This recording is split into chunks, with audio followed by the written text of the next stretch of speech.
Dungeons and Dimwits by Sadie90. Chapter 1. You must gather your party before venturing forth. I know I said I kind of wanted to do Pony Fighter, but I figured doing a light story like this, where I can just laugh for a bit, might be a good way to determine if I really am experiencing pony pronoun or not. The inn was on fire. Lemon's desk ran across the room, surrounded by the blazing aura of a fire tornado, trying to ignite as many undead as he could. Indigo swung the battle axe into the skull of another dead, spraying the bits of bone and brain around. "Stop it!" Indigo shouted, yanking the axe and turning to face another attacker. "I've got no fire assistance!" If his aim constellation, Sugarcoat doesn't either. Seriously aimed her bow, shooting one of the undead in the throat. It didn't faze him at all, though. The pale silhouette charged down, swiftly avoiding both fire and Indigo's axe. "Do something!" Sugarcoat yelled from under the table, watching as the undead warrior shrugged off all of Sour's arrows, baring his fangs and hissing at him. "What?" Indigo asked. "It's your army, isn't it?" "Not mine anymore," Sugarcoat exclaimed. "Also, where's Sunny?" "Here I am!" Sunny dashed from the upstairs, holding a barrel in her hands. She rushed at the undead, hurling the barrel in their ranks and quickly running away. "This should teach them!" "What's in the barrel?" Sarah asked. Once against the barrel, knocked her opponent down, rolled further, catching fire. "I swear, if it's more gunpowder..." "Nah, it's, stuff," Sunny shrugged. "I mean, this belly shouldn't..." The barrel hit the wall, breaking and falling apart. Then, without any warning, the inn exploded. Twilight looked at the 5 girls in front of her, watching her with eager anticipation. She had a brief thought of running away. The very fact she saw Indigo zap in the library was too much of a shock. "What do you mean, you need a new DM?" Twilight asked, wondering if she'd be caught before she'd be able to hide in the narrow alleys of the geology section. "And why did you go to me?" "Well, we knew you'd be here." Sunny Flare looked at her wrist device and tapped the screen a few times. "I took notes of your weekly schedule and..." "You might want to stop before you get a brand new restraining order," Sugarcoat muttered. "Also, I don't think we really need a new DM, but I'm afraid I got outvoted." She looked at her friends inside. "Well, you're a good DM," Sarasweet said, "but why do you keep killing us?" "Yeah, like we die in every session," Indigo rolled her eyes.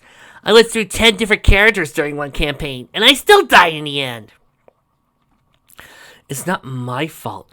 Your characters are illiterate barbarians with a tendency to charge blindly at every monster," Sugarcoat replied. "Besides, you didn't die when we played Call of Cthulhu." "Yeah, first we went insane," Lemon said, "then we died." "Well, in Call of Cthulhu, that's pretty much inevitable," Twilight said, deciding not to run away just yet. "Also, didn't you play Vampire Requiem with Lemon as DM?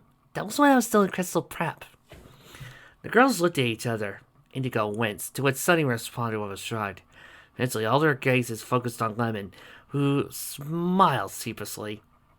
"For starters, it was Vampire the Masquerade," Sunnyflare said. "I got it ages ago. Also, somewhere halfway through the campaign, it turned out..." Sour frowned her eyeballs. "Hey, we agreed not to talk about that." "Who cares?" Sugarcoat replied. "Thing is, halfway through the campaign, it turned out that Lemon was trying to turn us into a lesbian vampire posse, which was kind of fun at games until Sour and Sunny almost got in a fight over Indigo." "You're just jealous no one wanted to be with you," Sunny said. "Also, I was finally adored, and I'd finally totally give Indigo a makeover, with a sign making out." Sugarcoat smirked. "I was playing a Machiavellian. I can understand why not even the most depraved posse of dysfunctional lesbian vampires in the world of darkness would want to stick their metaphorical dicks at crazy."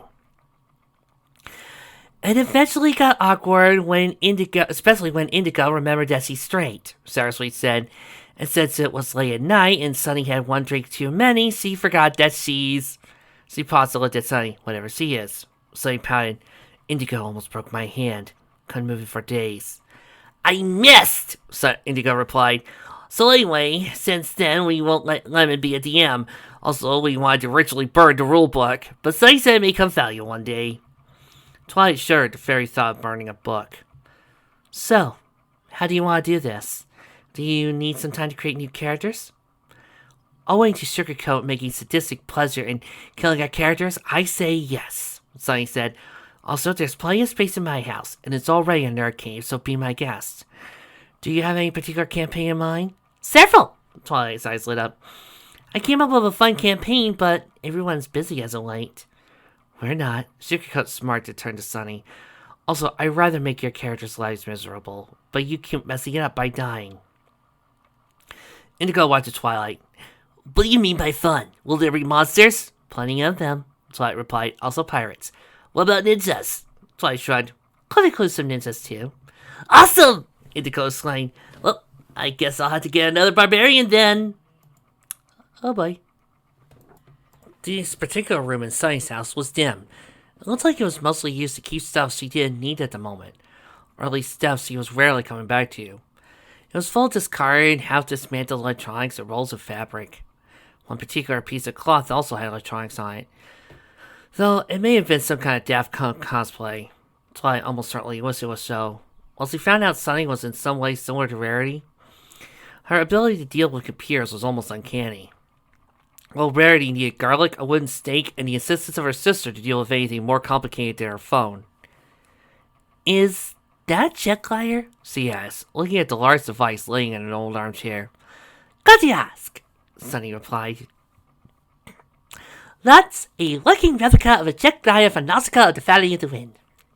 Although I wouldn't bet on its airworthiness, I actually wanted to try it, but when Sugarcoat told me she sent a video to the Dogwood Awards guys, I decided to reconsider, at least until I found a willing test subject. Have you tried some forums for weebs? Indigo suggested. Several, Sunny shrugged. Turns out most of them aren't that stupid. Well, anyway, Twilight sat down and looked at the table in front of her. It was mostly cleared electronics, replaced with dice, notes, maps, drinks, and snacks. When it came to organizing sessions, Sunny almost certainly didn't bother with half measures. Where do we start? I mean, I looked at your character sheets and I have several questions. Here we go, Sarasweet muttered. Well, actually, your elf ranger is fine, Twilight replied. Lemon, however... What? Again? Sir Lemon exclaimed. It's enough I get this for Sugarcoat at the start of every campaign, but you too? No wonder. Twilight said, looking at her notes. We agreed not to use any homebrew spells, and yet your bard somehow knows Fire Tornado. She likes fire shows, Lemon replied, and she's a tiefling. No wonder she has infernal connections. No Fire Tornado. Twilight sighed. Also, if you apparently come from a noble family, then how did you end up as a traveling bard? The family didn't like that either, Lemon replied. But hey, they still kind of support me. I noticed your equipment is heavier than you. Sugarcoat and Sunny combined. You even have bagpipes and, Twilight looked at her notes again. A pony. I have to travel from town to town, Lemon replied. And lots of people want to hear me play the lyre. She shrugged. I just realized forgot to name my pony. Yeah, we'll get back to that. I would ask since there were noble tiefling families, but I assume there's some kind of hell nobility. Twilight turned to Indigo. So you're a human barbarian called Fafir. I must say I like that reference. Is that a reference? Indigo turned to Sugarcoat. This is some kind of prank, isn't it? I somehow knew you two cooperated when I saw Sugarcoat's character called Grey Mouser. Twilight smirked. Though I'm surprised it was not a rogue. A cleric is just as good profession for a hobbit as any, Sugarcoat shrugged. I'm just a simple hobbit trying to make my way in the universe. Halfling, Twilight said. There are no hobbits here. I prefer to be called a hobbit. Whatever, Indigo said. For me, you could even be a gnome. Speaking of... Twilight raised her eyebrows. Sunny, your character is the shortest half-orc I've ever seen. That's because the other half is a gnome, Sunny shrugged. Mom told me the party was so hard, she was glad I'm not barking. I'm not sure that's biologically possible, Twilight shook her head. That's what Dad said.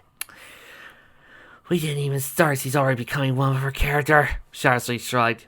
Before we finish, she'll be insane. She smirked. Trust me, I know something about this. We know that you know. Sugarcoat rolled her eyes. So, we have a tiefling bard, a human barbarian, a hobbit cleric, halfling, Twilight corrected. I could be whatever I want. I'm chaotic evil, Sugarcoat replied with a smirk. To make it all complete, we have a pointed ear ranger and a half-orc, half-gnome artificer. Another win for diversity! Hey, you complained when we all chose the same race in Star Wars Age of Rebellion, Indigo said. That's because you all randomly decided to be Gungans, Sugarcoat sighed. At least I managed to give you all a one-way ticket to the Death Star. Well, except for Sunny, because he thought she could take out 2 stormtroopers at once. One of them had asthma, Sunny replied. I could hear his breathing. Not my fault the dice hate me. Somebody's not a fan of the canon. Sugarcoat nodded. Yeah, let's go with that. So, shall we start? Twilight asked, pouring herself a glass of water.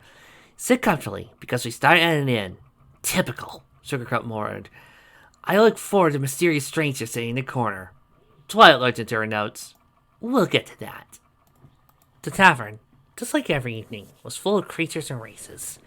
The town's sailors and merchants was open to anyone who had money. No one would bat an eye on a tiefling bard sitting in a corner, entertaining the patrons with bawdy songs. Dwarves from the northern mines sat in another corner, discussing some shady business with a particularly ugly half-orc. The huge, hulking barbarian took a sip of his beer and looked at the tiefling. Chill out, Indigo, the barbarian's companion muttered. For God's sakes, he has horns. The barbarian called Indigo looked down. It took a while, as his friend was a thin halfling dressed in a black robe barely visible at the table. My name's Fafard, and I totally feel choking on it all the time, the halfling replied. At least Grey Master's easier to pronounce.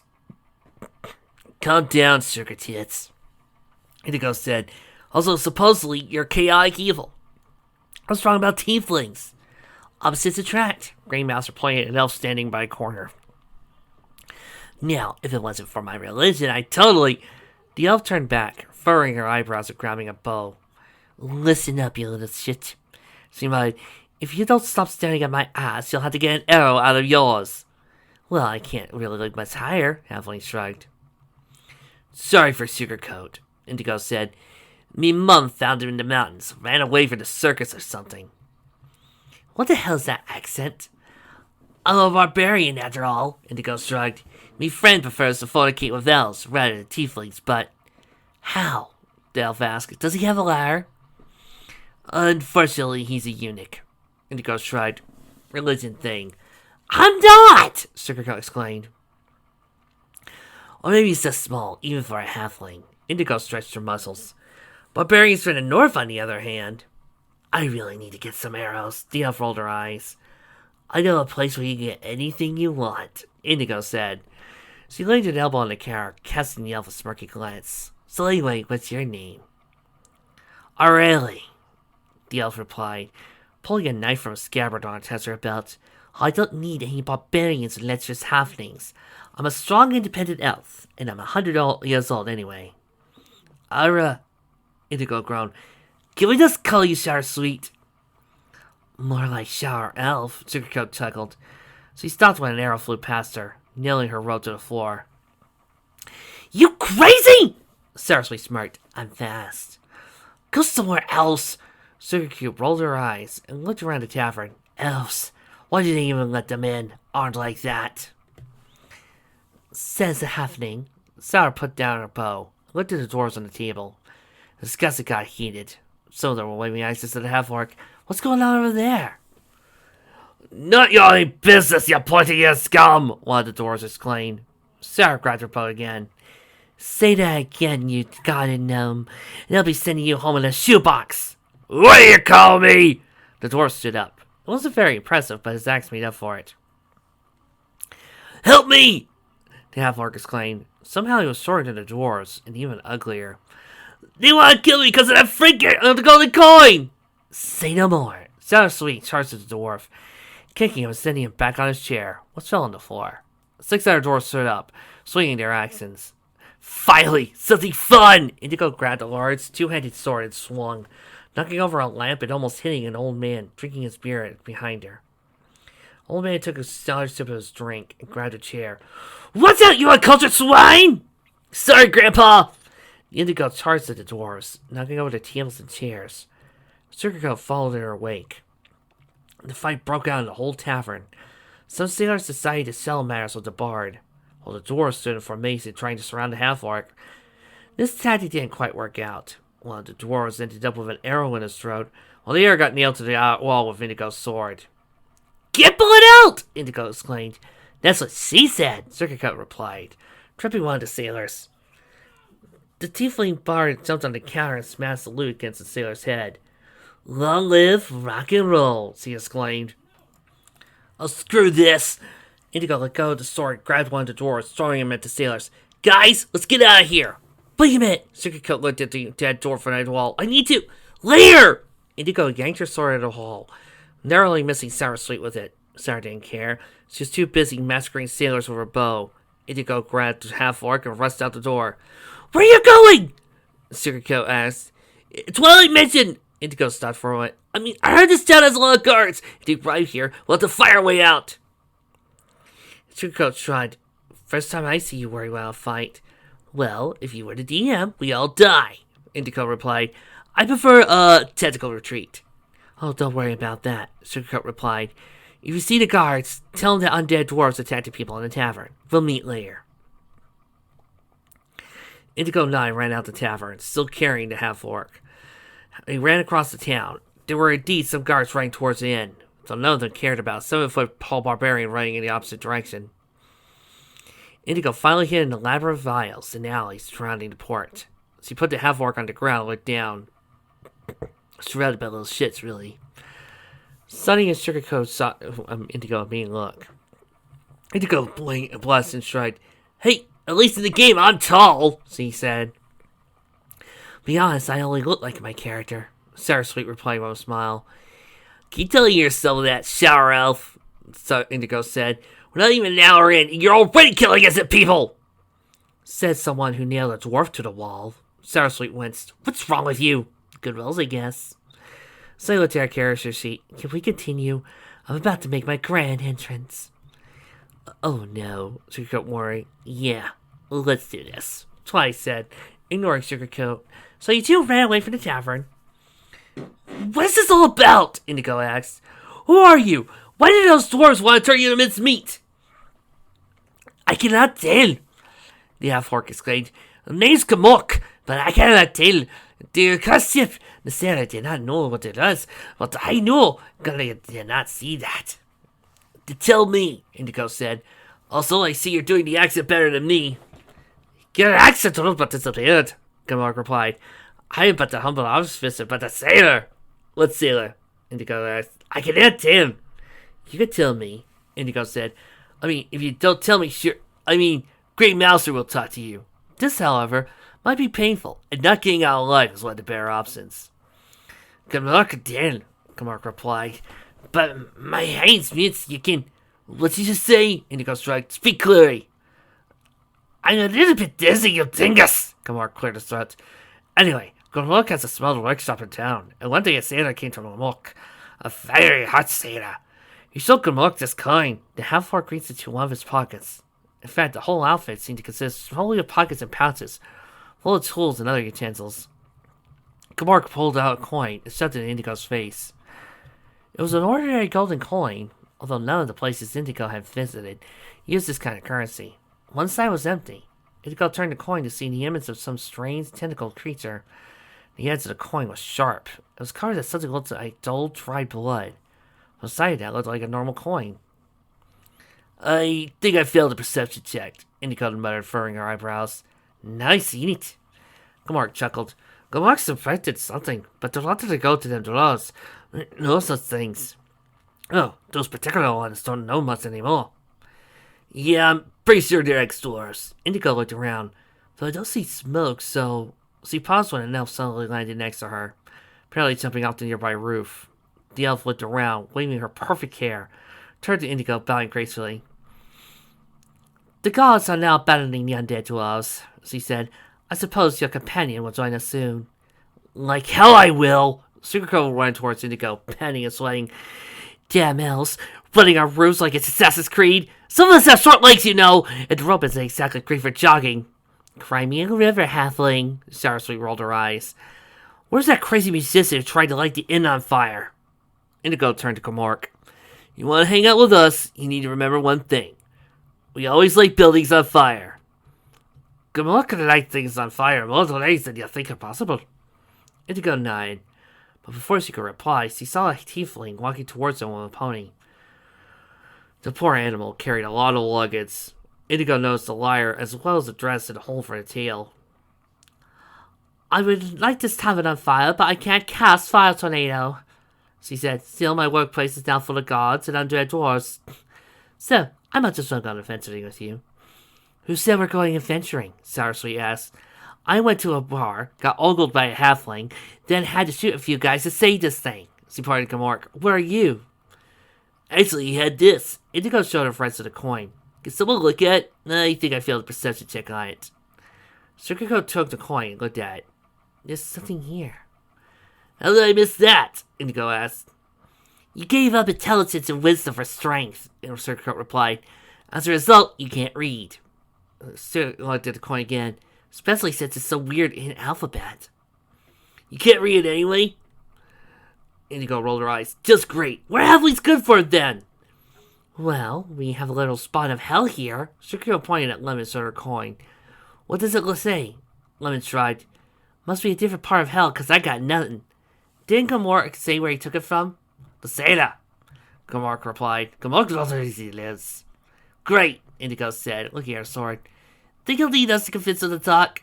Chill out, Sugarcoat replied. We're going to be diplomatic. Okay, so we're going with Kamork to the sailor's house, Sugarcoat said. Could be an ambush. Saraswee looked at Sunny. Can't be. Indigo smirked. Sunny's our teammate, right? And there goes my attempt to introduce at least a little bit of actual role-playing, Saraswee sighed, looking at Indigo. Come on, good Sunny today, Sunny exclaimed. Sarah groaned. You could stop for Kamork for a moment. Sunny furrowed her eyebrows. So when I'm not playing, it's bad, and when Indigo's just being herself all the time, it's bad too. Make up your mind. Indigo being Indigo's kind of normal. But when you're a half-orc, it's getting kind of creepy. Sarah shook her head, and it's me who's saying that. Hey, at least it's not lesbian vampires again, Indigo shuddered. And I won't remind you who proposed that we strip to our underwear during the last session. Do I want to know? Twilight asked, briefly turning away from our notes. Only if you're amused by the fact that Indigo buys bras in the kids section, Sugarcoat muttered. Shut up, Sugarcoat, Indigo turned to Lemon. Do you have something constructive to say, or are you still thinking lesbian vampires?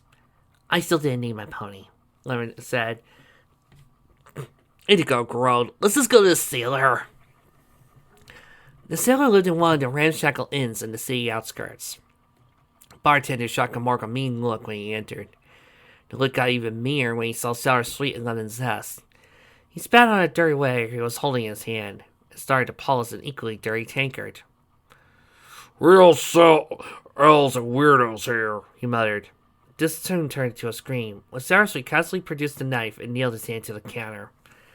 I see Sour Elf is particularly sour today, Indigo said, turning to the bartender. Excuse me. Have you seen a sailor called Sinbad? Kamork started. Sinbad the sailor, yes. Could be, yeah, Indigo replied. Well, you heard he lives here. Upstairs! The bartender cried, trying to get the knife out of the counter, but was embedded firmly. Just take this crazy elf out of here! Don't worry, we have a cleric here. She'll heal you, Lemon said, and turned to Sugarcoat. Actually, is your character male or female? Because I heard that halflings are pretty well endowed, so... Don't think you could ask such questions these days, Indigo said. Also, those rumors are true. Sugarcoat cleared her throat. Sailor? Yes, the sailor. Indigo nodded, and he walked up the creaky stairs. There were several guest rooms there, most of them empty. The corridor was dark. The candles probably hadn't changed for at least a century. Something stinks here, Indigo muttered. Yeah, probably that big puddle of blood on the floor. Lemon shrugged. Interesting. How do you... I'm a tiefling. I see in the darkness, Lemon replied. Something tells me that someone already visited our sailor, Sugarcute said, pushing the door in front of the room open. Indeed. Sinbad the sailor died in his own bed, mostly. Indigo tripped over his wooden leg, lying on the floor, next to his lung and part of his intestines. Blood and chunks of flesh were splattered on the walls, but the sailor's head was intact, aside from the fact that someone stuffed a sack with more coins into his mouth. Gamork thinks he's not going to tell us nothing, Gamork said. I wouldn't say so. Sugarcoat looked at the corpse. Do you think he'll need Trachea to talk? I mean, gotta be here somewhere. She looked around the room. Asio Trachea? Lemon prompted. Sugarcoat slammed her forehead with her hand. Good luck at him, Gamork said. Lighting copper wires for this corpse. I could do without the copper wires. Sugarcoat wanted the corpse to put her hand on his forehead. Rise in the name of the chained god. The light outside dimmed a bit, and even though the day was warm, a chill breeze blew across the room. The corpse looked at his hand, showing Sugarcoat a middle finger. Seems he wants to stay dead, Sarah said. Yeah, he just doesn't have an index on his finger. Sugarcoat replied, Show me your secret. The hand turned, pointing at a painting in the wall. It was rather small and dirty, with blood splattered on it, but they could still see it depicted a storm at sea, with tall waves pushing a small ship on a dark rock.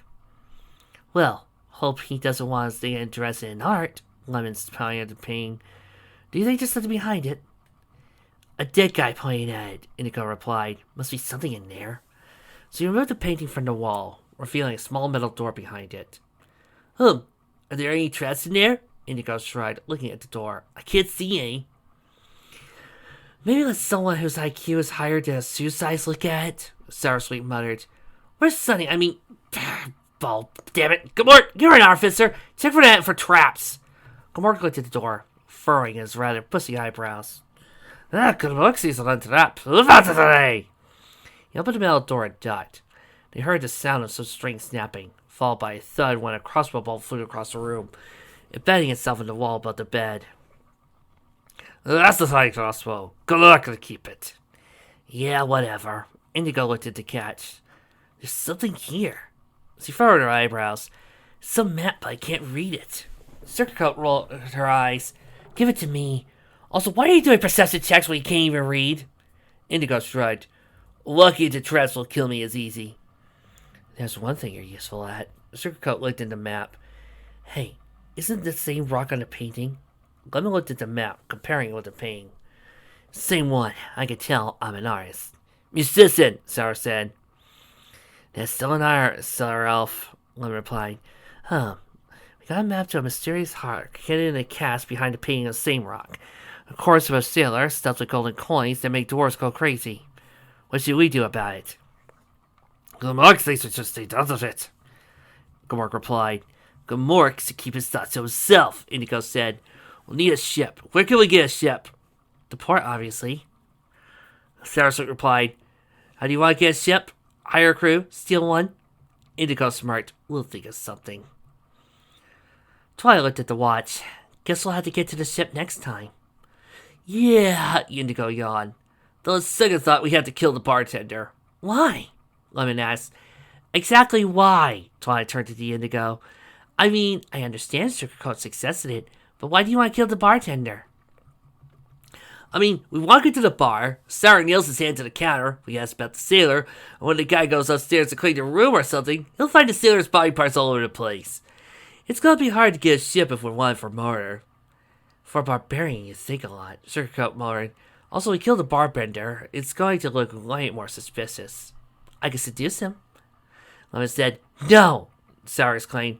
How exactly seducing the bartender will stop him from telling everyone about the dead sailor? I'm a tiefling, Lemon replied. I can seduce him so hard he won't notice the dead sailor even when we fuck on his bed. Ew! Twilight winced. Doesn't mean I'll do it, Lemon said. Also, it was you who described to us in great detail how many pieces the Silver Slayer's liver was found when we found it. Don't be so delicate now. Okay, seduce the bartender, Twilight smirked. Can I just do a charisma check? Lemon said. No, go on. Lemon shrugged. We have a nice day, right? I mean, aside from random elves, totally nice day, she smiled. Have you ever gotten a blowjob from a tiefling?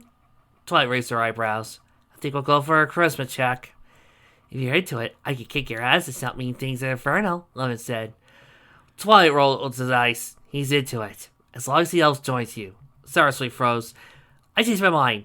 We should kill him. Twilight smirked. Good luck on that.